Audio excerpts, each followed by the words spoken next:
Since you prepared the materials, you should also handle the presentation. You said you wanted to come along, so I brought you. That's right. I'm sorry, Jason. Now that things have calmed down, may I speak? Exactly. You should have just said that from the beginning. Honestly, I don't understand these young people. Who are you? Linda asked me this after hearing my story. My name is Tom. I got a job right after high school graduation.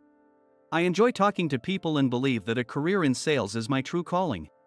It's fun to interact with various people and promote the good aspects of our products.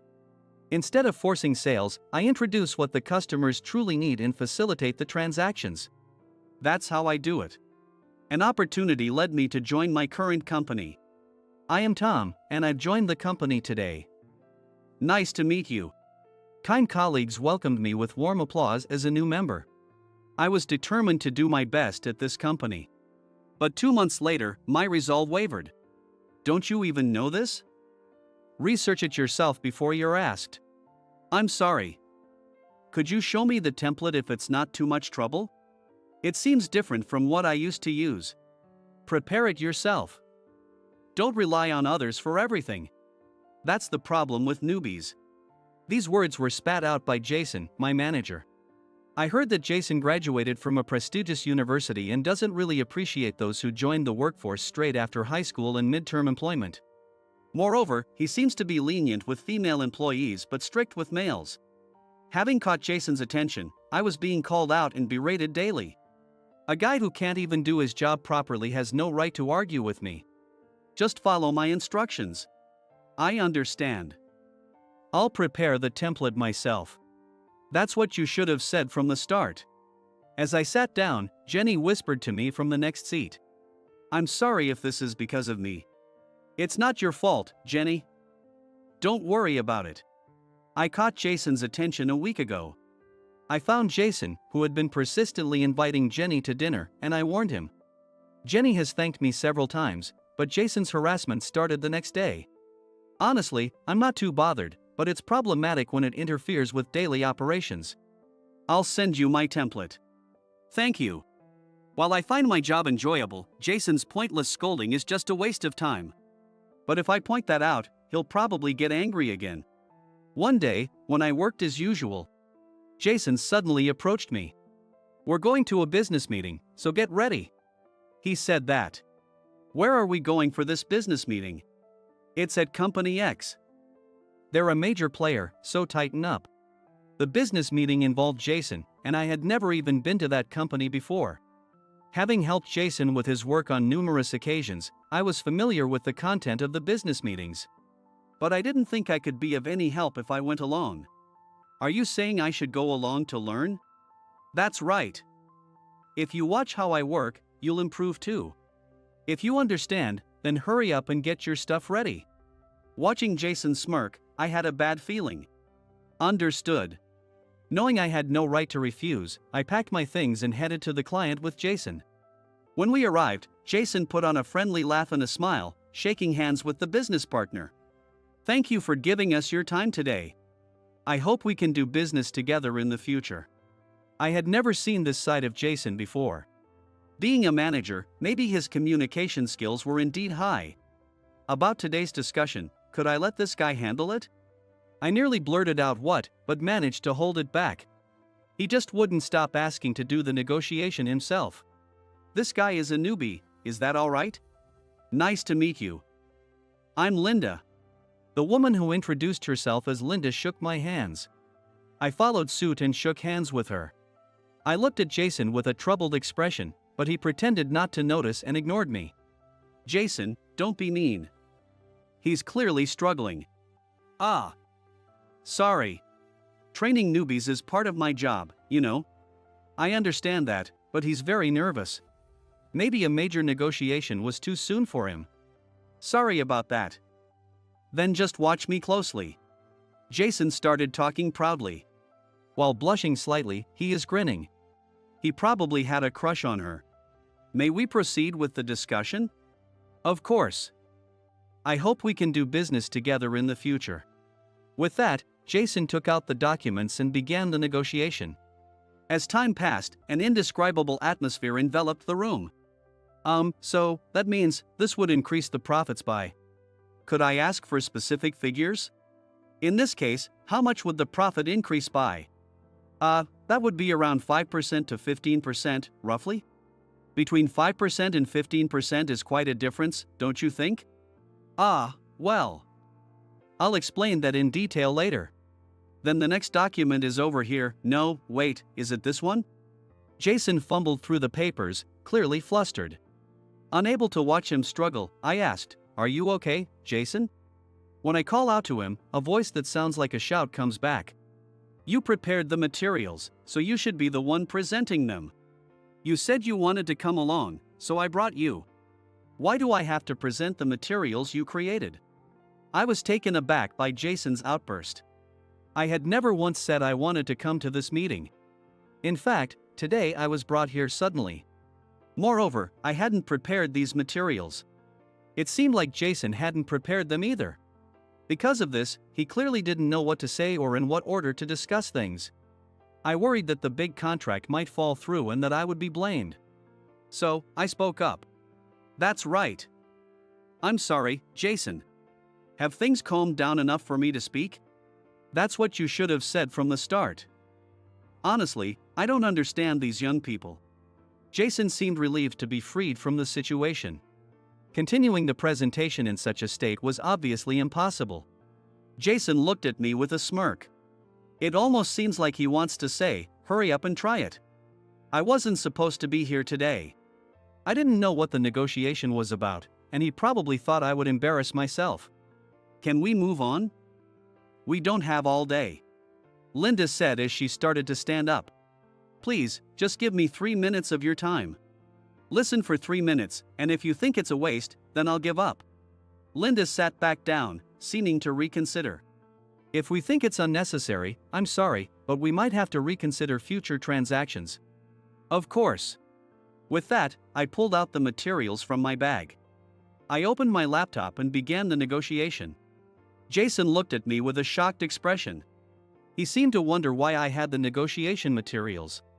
Regarding the sales figures we discussed earlier, I began confidently. "If you implement this, we expect a 7% increase in sales."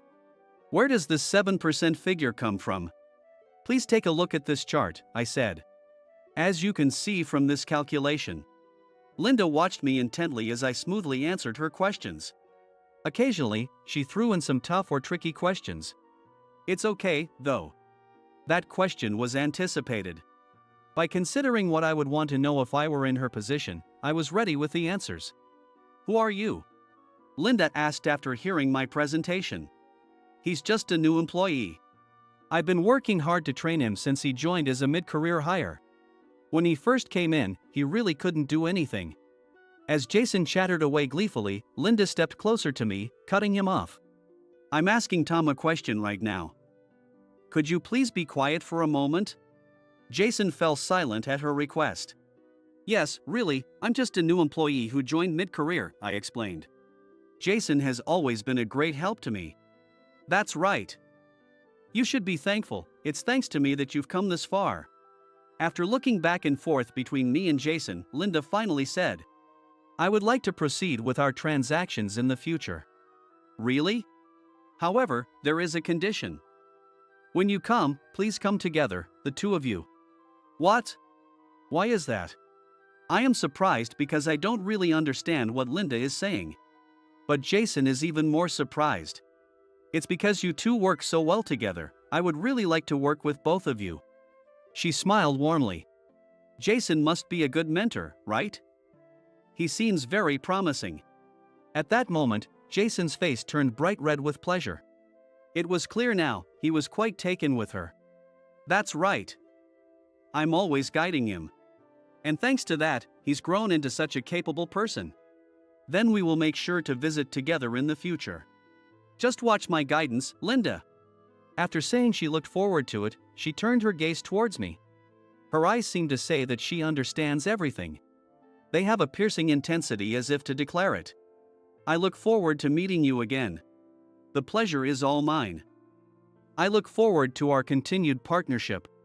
On the way back, Jason was ecstatic in the car, acting as if his earlier mistakes had never happened.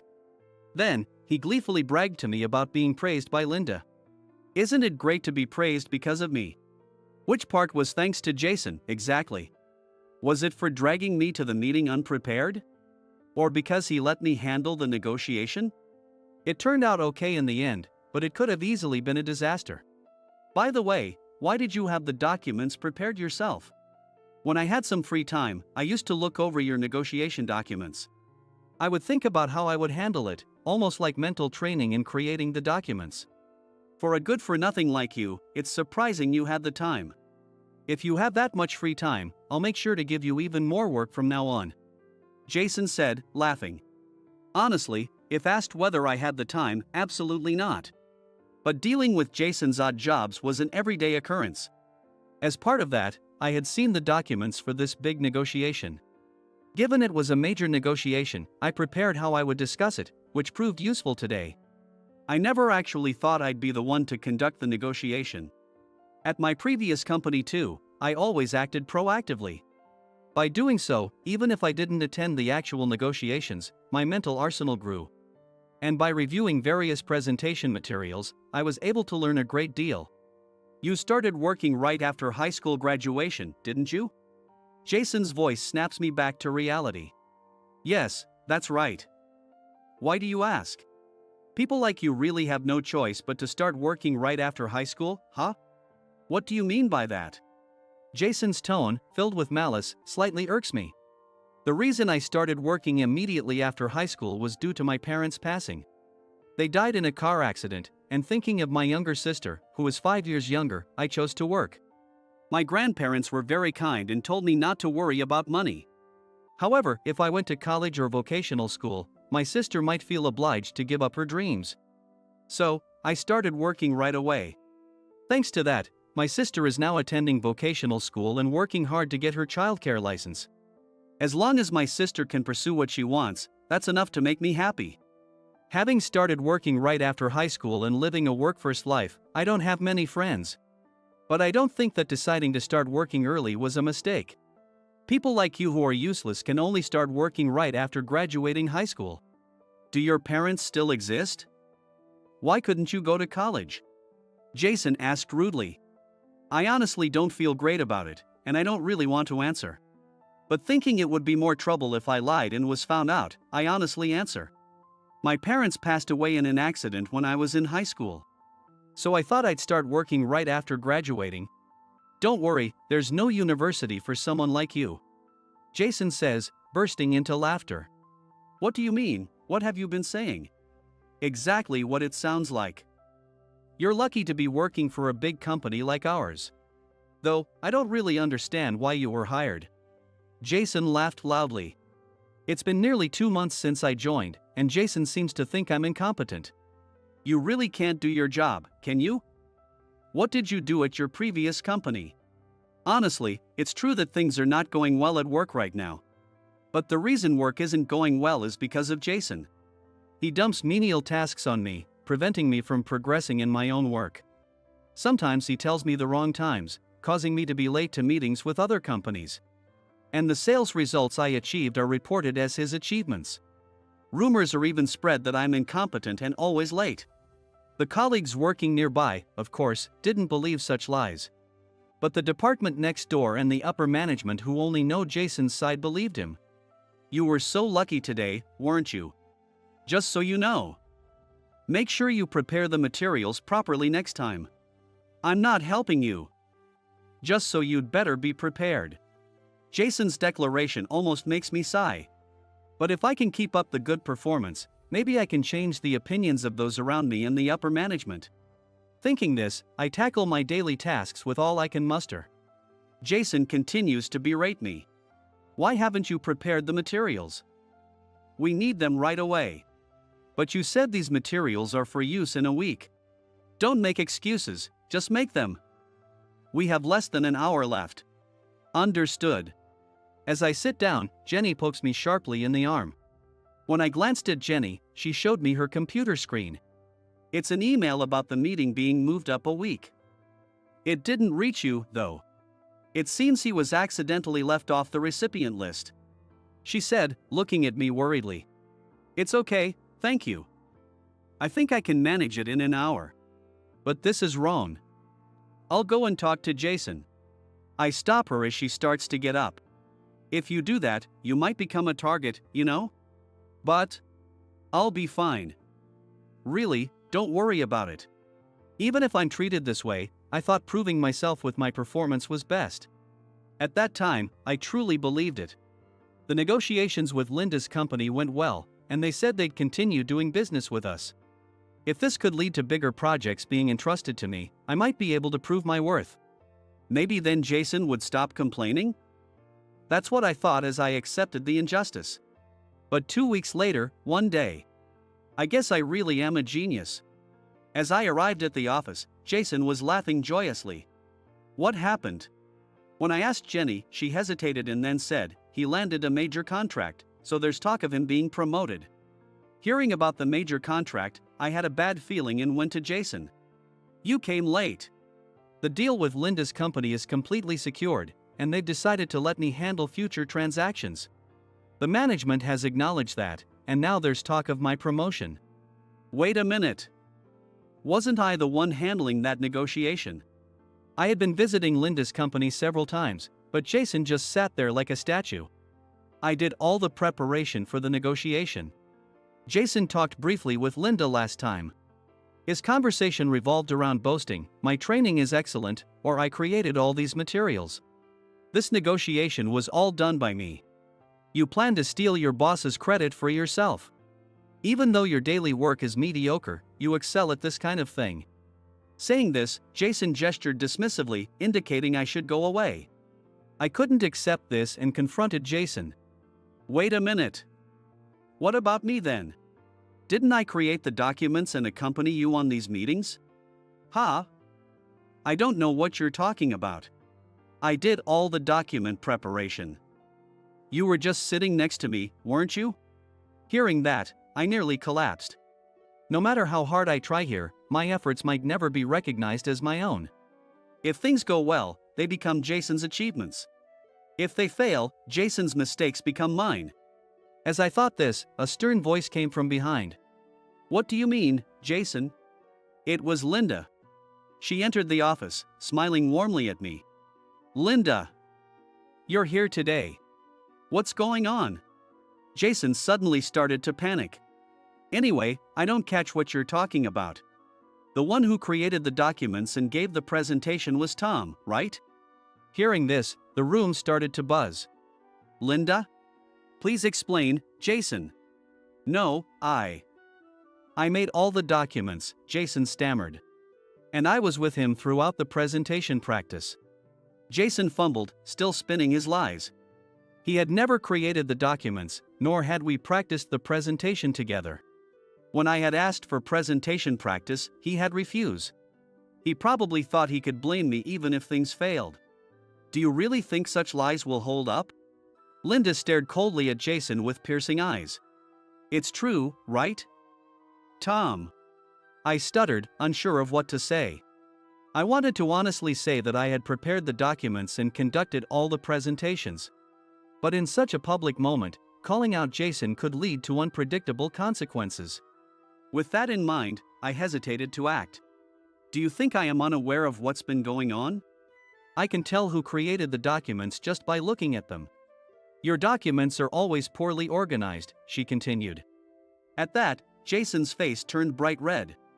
Not out of anger, but from sheer embarrassment. What are you talking about? I've always made the documents, this time and last time too. Remember the first time we met, and I told you I couldn't understand your documents? You asked for another chance, and I specially made time for it later, didn't I? And you had someone else make the documents after that, right? It's impossible for the quality of the documents to improve so drastically in just 3 or 4 days. It turned out that the documents for our first negotiation weren't made by Jason either. If he had truly created them, he wouldn't have been so flustered. And there's no way he could be so incapable of explaining them. Well, I was sick that time, and so I had someone else make just the documents. But all the presentation materials after that were made by me, weren't they, Tom? Jason looked at me. If you tell the truth, I won't forgive you. He glares at me with eyes that seem to say just that. You can be honest. Were those documents created by Jason? Facing Linda's stern yet somehow warm gaze, I finally spoke up. I made all those documents. What are you saying? Do you think it's okay to lie like that? It's true. If you check the computer, you'll see. All the data was created by me alone. What do you have to say for yourself, Jason? He just joined and is desperate for recognition. That's all this is. Jason scoffed with a dry laugh. Clearly, he had no intention of admitting the truth. His look was one of "I'll never forgive you, remember this." But I couldn't back down now. Then, please show us your computer. What? If we made the documents together, it should be clear from checking your computer. You haven't actually prepared any documents, you just saved the data you got from me. All the information I need to prepare the documents is on my computer. I'm the type who immediately deletes unnecessary data. I don't keep documents after they're finished. That's just how I do things. Jason started saying things that don't make sense. The atmosphere around him was a bit exasperated. Only those in the same department knew what kind of person Jason is. But for people from other departments, this must be their first glimpse of Jason's true nature. I did all the business negotiations. Right, Tom? Shall we check the company's security cameras then? Linda said with a smile. Once we look at the surveillance footage, it will all be clear, won't it? I don't know why Linda is so cooperative with me. But it certainly was a great help. What will you do? Should we send it later? No. I mean, true, I did allow him to negotiate, but that was after I coached him. At this point, I was almost impressed that he's still trying to find excuses. Tom, your presentation and documents were absolutely perfect. I was surprised when I visited your company today. I couldn't believe that you were called incompetent. Linda told me that she heard about my reputation at the company today. She thought something was odd and decided to visit my office. She was furious when she heard what Jason said. Knowing that someone appreciates my hard work so much warms my heart. That's true. This guy is incompetent. At that moment, someone else entered the office. It was Mr. Harris. Why are you here? It was Mr. Harris, the president, who entered the office. Getting used to the job, Tom?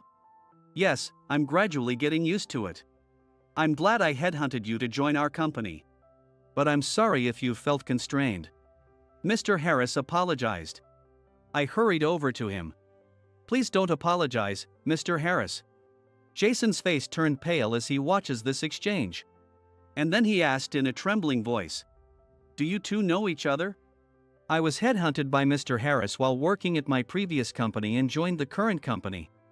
Mr. Harris, who had seen my presentation at a client's office, wanted me to work at his company. Thinking that a higher salary would allow me to repay my grandparents, I decided to work for Mr. Harris's company. That's right. I asked Tom to work with us. At that moment, Jason must have understood everything.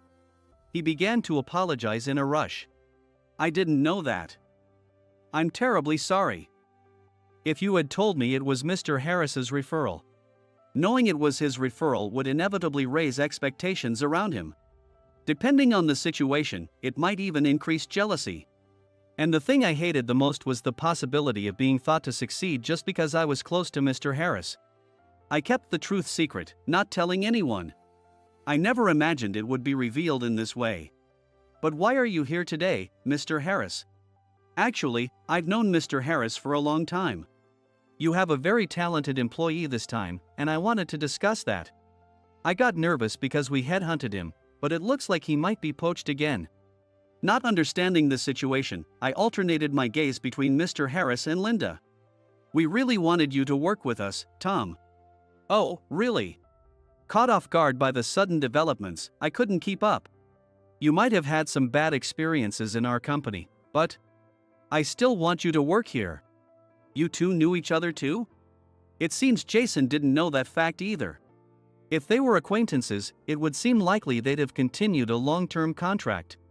Realizing my confusion, Linda started to speak. I'm not sure if I want to work with my dad. Dad? Do you mean he's your father? Basically, we seldom do business with my dad's company. Unless a very good business partner like this time comes along. Saying this, Linda gave me a mischievous smile. Sorry everyone, please go back to your work. Sorry for the commotion. As Mr. Harris said that, everyone went back to their respective tasks. But there were two people who couldn't return to work. Those were Jason and me. Jason and I were asked to come to the president's office. As I was leaving, I didn't miss the bombshell Linda dropped. Dad. That person approached me knowing I was married. I wonder if you'll properly train him. Jason's face turned pale, paler than I've ever seen. After waving playfully, Linda said to me as she left the office, looking forward to working with you, Tom. Entering the president's office, it seemed as if all other sounds were muted. So, I've received various reports. A subordinate's achievements are your own, your mistakes are your subordinates. It seems you've been doing as you please, Jason. Mr. Harris's voice had turned from calm to filled with anger. Jason trembled uncontrollably, unable to speak. I think it's time for you to consider voluntary resignation. Upon hearing this, Jason looked up and almost shouted. I'm terribly sorry. I'll make sure nothing like this happens again. I'm telling you, we no longer need someone like you. This is the least I can do for you after all the years you've worked for this company. Quit before you're fired. Jason nodded silently and quietly left the room. Mr. Harris then turned to me, his face awkward and sad. I'm truly sorry. I had no idea things had come to this. Indeed, there have been difficulties. But I enjoy working here. This was undoubtedly true. The job itself is enjoyable, and I had no complaints about the company if Jason hadn't stolen my achievements. So, you won't agree to the poaching, right? With a face like a child caught in a prank and on the verge of tears, Mr. Harris looked at me. For a moment, I was puzzled, but then I realized he was worried about me possibly moving to Linda's company. Please continue to count on me in the future. Hearing this, Mr. Harris smiled joyfully. Afterward, Jason left the company through a voluntary resignation. Now that Jason is gone, I can dedicate myself to my work without any stress. Mr. Harris has even suggested that I could become a department head by the end of the year. But I have declined for now. I want to achieve results that I'm truly satisfied with first. I'm determined to meet Mr. Harris's expectations and achieve significant results by the end of this year. I've also managed to establish a friendly relationship with Linda's company. And I'm planning to take my grandparents and sister to Anchorage with this year's year-end bonus. My salary has also increased, and I hope to give back to my grandparents even a little. I intend to continue working at Mr. Harris's company for my grandparents and sister's sake.